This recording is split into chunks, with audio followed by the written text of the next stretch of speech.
जैसा कि आप सभी जानते ही हैं कि दिल्ली में जहांगीरपुरी हिंसा के बाद क्या माहौल है। उसी बीच भारतीय जनता पार्टी के दिल्ली प्रदेश अध्यक्ष आदेश गुप्ता ने प्रेस वार्ता के दौरान गंभीर बयान दिए हैं।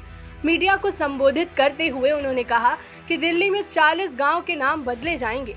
आदेश गुप्ता ने इस बात पर जोर देते हुए कहा कि अब मुगलों का शासन नहीं रहा। ऐसा इसलिए किया जाएगा क्योंकि यहाँ गाँव के लोगों का कहना है जो मुगलों के शासन में नाम रखे गए थे उसे बदला जाए। भारतीय जनता पार्टी के प्रदेश अध्यक्ष राजेश गुप्ता ने कुछ गांव के नाम चयनित करने का काम किया है।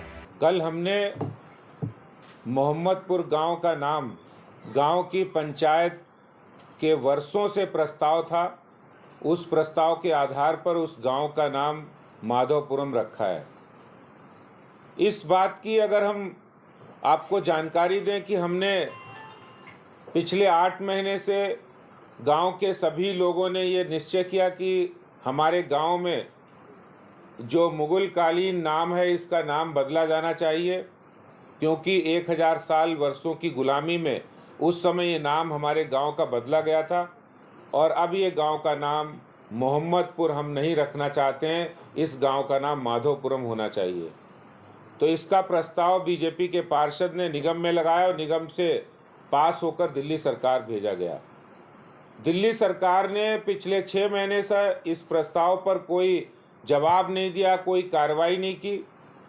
आम आदमी पार्टी की सरकार तुष्टीकरण की राजनीति के चलते वो आज़ादी के 75वें वर्षगांठ पर भारत के गौरव और स्वाभिमान की बात भी नहीं कर सकते हैं।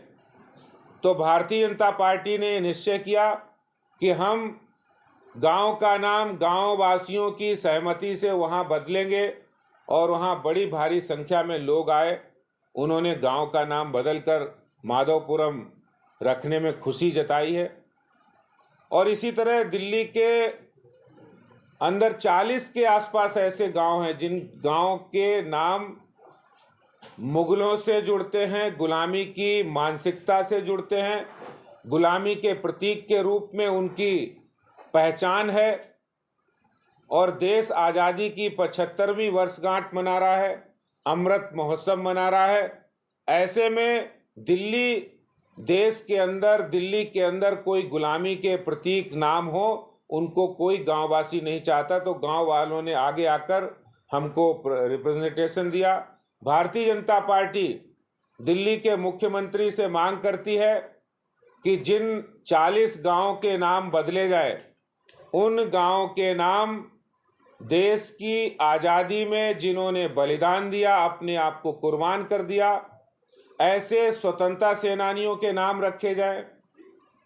जो लोग फौज में रहकर, जिन जवानों ने, गांव के सपूतों ने, दिल्ली और देश के सपूतों ने भारत की सीमाओं की रक्षा की, पाकिस्तान और चीन के खिलाफ लड़ाई में अपने शौर्य का प्रदर्शन किया, जिन्होंने इस देश में समाज के अंदर, खेल के अंदर, कला के अंदर, संगीत के अंदर देश का नाम बढ़ाया, ऐसे महान विभूतियों के नाम पर इन गांव के नाम रखने का प्रस्ताव भारतीय जनता पार्टी मुख्यमंत्री जी के पास भेज रही है।